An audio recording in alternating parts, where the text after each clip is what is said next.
Selamat pagi Sobat Kicau Mania dimanapun kalian berada. Salam peternak burung murai batu Nusantara. Nah Sobat Kicau Mania, di video kali ini saya akan memberikan tips ya, sekaligus ini contoh tutorialnya ada di video ini, semuanya lengkap. Nah ini kita angkat berdasarkan banyaknya pertanyaan juga dari para subscriber teman-teman Kicau Mania.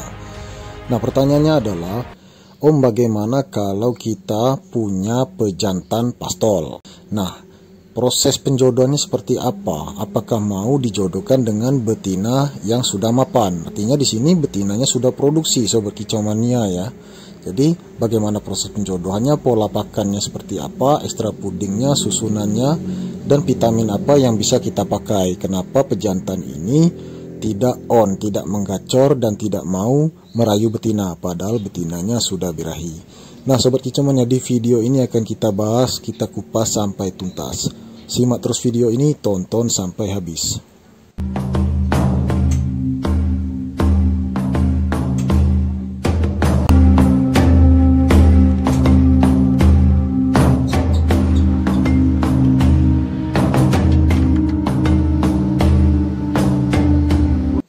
Nah Sobat Kicau Mania, penjodohan ini sama saja dengan penjodohan pada umumnya di konten-konten kita yang sebelumnya Sobat Kicau Mania. Jadi kita siapkan sangkar petak kecil ya, boleh ukuran nomor 2 atau nomor 3. Nah kita kurung pejantan itu di dalam sangkar Sobat Kicau Mania. Nah kita kurung seperti ini tujuannya agar pejantan ini bisa mengenal betina ya Sobat Kicau Mania. Jadi betina ini sudah masuk duluan ke dalam kandang ternak. Jadi dia mengamati situasi. Jadi betina ini bisa menghafal di mana tempat gelodoknya ya kan. Karena betina produksi ini dia sedang proses pindah kandang Sobat Kicau Mania. Nah kita akan melakukan penjodohan ini dengan pejantan pastol. Nah penjodohan seperti inilah yang banyak ditanyakan oleh teman-teman Kicau Mania, khususnya pemula ya. Apakah bisa berhasil pejantannya pastol sedangkan betina ini betina mapan atau betina produksi? Jawabannya tentu saja bisa Sobat Kicau Mania, karena kita sudah bisa melihat dari kondisi fisik pejantan. Kalau pejantan itu sudah menggacor, sudah bisa birahi, sudah bisa merayu betina, maka dia bisa kita jodohkan. Dan kenyataannya Sobat Kicau Mania itu sudah ada buktinya Sobat Kicau Mania ya. Teman-teman kita juga pernah memakai pejantan pastol dijodohkan dengan betina yang sudah mapan, hasilnya tetap bisa produksi dan bisa kawin Sobat Kicau Mania ya.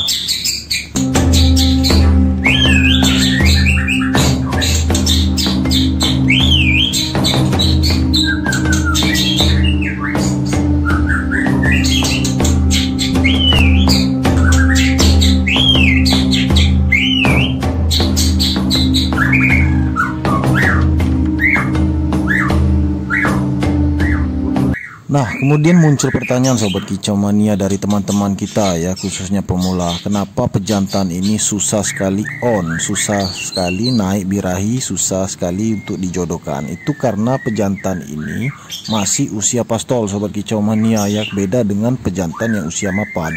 Jadi usia pastol ini kita harus membuatnya menggacor terlebih dahulu Sobat Kicau Mania. Karena pada dasarnya betina yang sudah produksi atau betina sudah mapan itu dia sedang dengan pejantan yang sudah gacor Sobat Kicau Mania, dan diharapkan pejantan ini bisa ngerayu betina tersebut. Oleh karena itu kita siapkan settingannya. Nah kita melakukan pemberian ini, ekstra pudingnya juga teratur Sobat Kicau Mania, mulai dari kroto, jangkrik, dan ulat ongkong. Nah seperti yang kita lakukan, kita teteskan di sana metabolisme agar murai batu pejantan ini bisa menggacor dan bisa naik birahi. Nah kalau untuk betina ini fungsinya apa? Metabolisme ini juga untuk memacu dan menaikkan birahi betina Sobat Kicau Mania. Nah jadi ini adalah pengetahuan untuk kita. Nah Sobat Kicau Mania, buat teman-teman yang belum mengerti apa itu ekstra puding, kalian bisa cek di daftar playlist kita ya. Di sana banyak penjelasan tentang ekstra puding, susunan pola makan dari penjodohan hingga proses menetas hingga panen.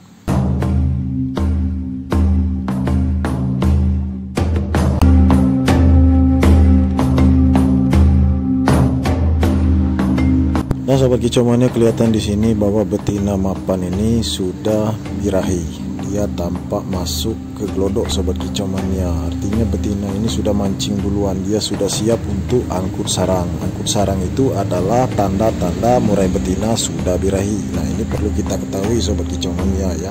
Kalau betina ini sudah angkut sarang ya di depan pejantannya ini boleh kita lepas agar kita bisa memantaunya apakah mereka bisa akur dan berjodoh. Nah, kebanyakan yang sering terjadi pembantaian itu sobat kicau mania ya, itu karena betina ini belum siap, birahinya belum timbul, kemudian belum angkut sarang, belum naik ke glodok ya.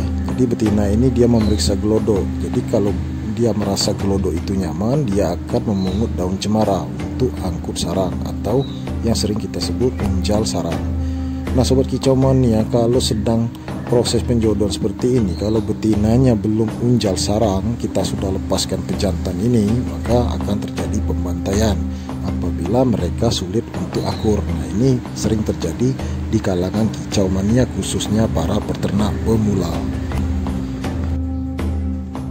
Nah, jadi sobat kicau mania, kalau satu poin sudah kita dapatkan, yaitu betina ini sudah birahi ya kan, sudah siap angkut sarang, sudah siap masuk ke glodok. Selanjutnya tinggal kita naikkan saja birahi pejantan pastol ini sobat kicau mania melalui metode ekstra puding. Jadi ekstra pudingnya kita pakai hanya 3 di sini sobat kicau mania ya. Kita pakai hanya jangkrik, kemudian kroto dan ulat hongkong. Nah, kalau untuk pemberiannya, kalau kita pribadi sobat kicau mania ya, kalau untuk ekstra puding seperti jangkrik dan ulat hongkong ini kita memberikannya serentak sobat kicau mania. Nah, kalau untuk kroto kita berikan di siang hari atau sore hari. Nah, bisa juga kita tambahkan ekstimulan ini, kita racik ke jangkrik seperti di konten kita yang lama. Kemudian boleh juga kita teteskan metabolisme ini kepada jangkrik sobat kicau mania. Nah, juga bisa kita oleskan kepada ulat hongkong sobat kicau mania. Kita berikan saja ke pejantan muda atau pejantan pastol ini. Mudah-mudahan bisa naik birahi dan bisa kawin dengan betina yang sudah mapan ini.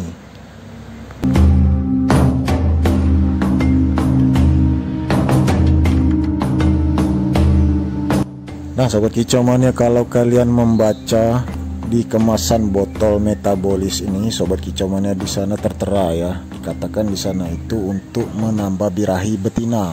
Jadi metabolisme ini bisa dipakai untuk betina sobat kicau mania, dan juga bisa untuk menggacorkan burung yang sulit sekali gacor seperti murai batu muda, sehariannya masih ngeriwik saja atau belum ngeplong sama sekali. Nah, ini cocok sekali untuk kita naikkan birahinya, kita naikkan emosinya agar pejantan ini bisa kita jodohkan.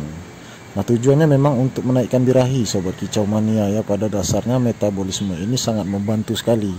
Tapi di sini kita harus menggunakan takaran yang pas, dengan ekstra pudingnya juga seimbang. Jadi kita bantu dengan ekstra puding juga sobat kicau mania ya.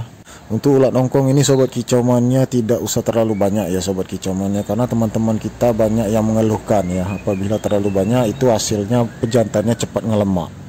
Jadi kalau untuk pejantan yang sulit gacor ini boleh kita gunakan serentak dengan ekstra puding seperti jangkrik, karena jangkrik itu juga sifatnya panas sobat kicau mania. Nah, ulat hongkong ini lebih panas, juga banyak mengandung lemak. Kadar lemaknya ini sekitar 48% itu lemak kasar sobat kicau mania. Kalian bisa searching di Google ya, kadar protein ulat hongkong ini seperti apa. Nah, sobat kicau mania, selanjutnya kita berikan saja ke dalam sangkar peta ini ya, untuk menu makanan pejantan muda ini. Nah, sisanya boleh kita letakkan di bawah seperti ini sobat kicau mania, agar betina yang sudah mapan ini bisa memakannya juga sobat kicau mania ya. Termasuk juga di sini ulat hongkong sobat kicau mania. Jadi ulat hongkong ini kita bagi rata saja, yang satu genggam ini untuk pejantan di dalam sangkar peta. Kemudian sisanya untuk betina yang mapan sudah produksi ini sobat kicau mania ya, tetap kita gunakan ulat hongkong. Cuman di sini biasanya kalau kita pribadi, kalau untuk betina yang belum angkut sarang saja sobat kicau mania kita gunakan ulat hongkong. Nah, setelah angkut sarang betina itu kita dor dengan kroto saja atau dengan jangkrik saja sudah cukup sobat kicau mania ya.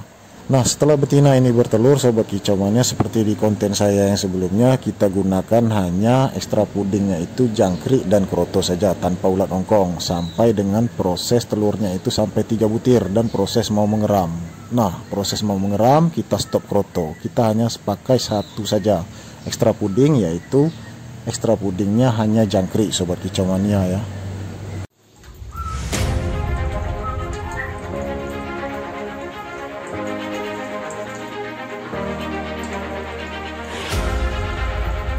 Nah, kelihatan di sana sobat kicau mania ya, bahwa betina mapan ini juga makan ulat ongkong. Ulat ongkong itu sudah kita campur dengan metabolis, jadi lebih cepat kita pacu birahinya, semakin cepat semakin bagus sobat kicau mania ya.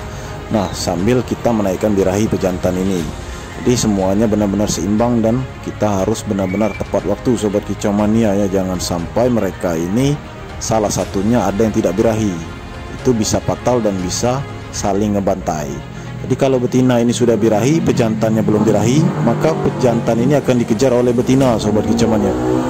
Atau sebaliknya sobat kicau mania ya, betina ini tidak birahi ya, akan dikejar oleh pejantan, itu hasilnya akan ngebantai juga sobat kicau mania. Kalau pejantannya sudah birahi, betina ini belum birahi, maka dari itu harus benar-benar seimbang, benar-benar tepat.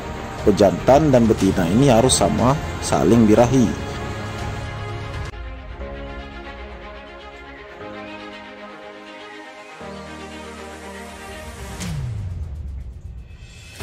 Nah, bagaimana kita bisa mengetahui pejantan ini sudah birahi sobat kicau mania ya, dibandingkan sebelum kita door dengan app atau dengan metabolis ini?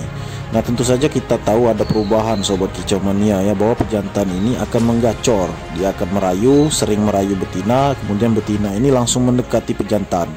Jadi pejantan ini sibuk merayu betina sobat kicau mania, bongkar isian ya, suaranya kecil sobat kicau mania, seperti suara ngerayu ya kan. Jadi pejantan ini meyakinkan betina ini sobat kicau mania ya, kalau dia itu adalah jodohnya. Selanjutnya ketika kita akan melepaskan pejantan ini langsung akan mengarahkan naik ke gelodok. Nah, biasanya seperti itu sudah bisa dikatakan akur sobat kicau mania.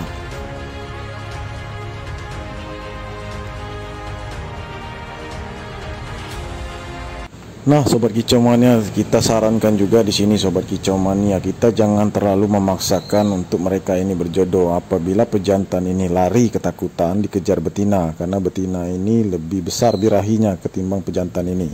Nah, biasanya setelah kita lepaskan ke dalam kandang ternak ya, keluar dari sangkar peta ini, pejantan ini memang diharapkan untuk lebih gacor sobat kicau mania ya, lebih gacor daripada betina. Kalau tidak gacor, dia akan diserang sama betina.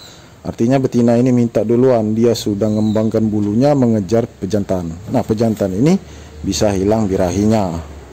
Nah, pejantan yang seperti ini sobat kicau mania, kalau melihat kondisi seperti itu, kita harus tangkap, kita harus jodoh ulang, atau kita ganti pejantan yang lebih fighter lagi. Karena banyak yang tidak tahu sobat kicau mania ya, kalau pejantan ini fighternya kurang ya, ketika di dalam kandang ternak birahinya tidak muncul ya kan. Jadi birahinya ini hanya birahi ketika didekati betina saja. Ketika betina ini sudah menggacor, meminta pejantan ini untuk kawin, pejantan ini belum bisa, belum mau. Nah, itu pejantannya kurang fighter sobat kicau mania ya, biasanya akan dikejar oleh betina. Di pejantannya ini juga akan down lama-lama seperti itu. Jadi ketika kita memilih pejantan, kita pilih yang benar-benar pejantan ini sudah mapan, itu jauh lebih baik sobat kicau. Nah, kalau untuk kejodohan seperti ini diharapkan kita sabar, karena pejantan kita ini pejantan pastol, pejantan masih muda. Oke sobat kicau mania, itu saja video kita kali ini, semoga bermanfaat untuk kalian semua. Jangan lupa di like, subscribe, dan share sebanyak mungkin. Terima kasih, salam kicau mania.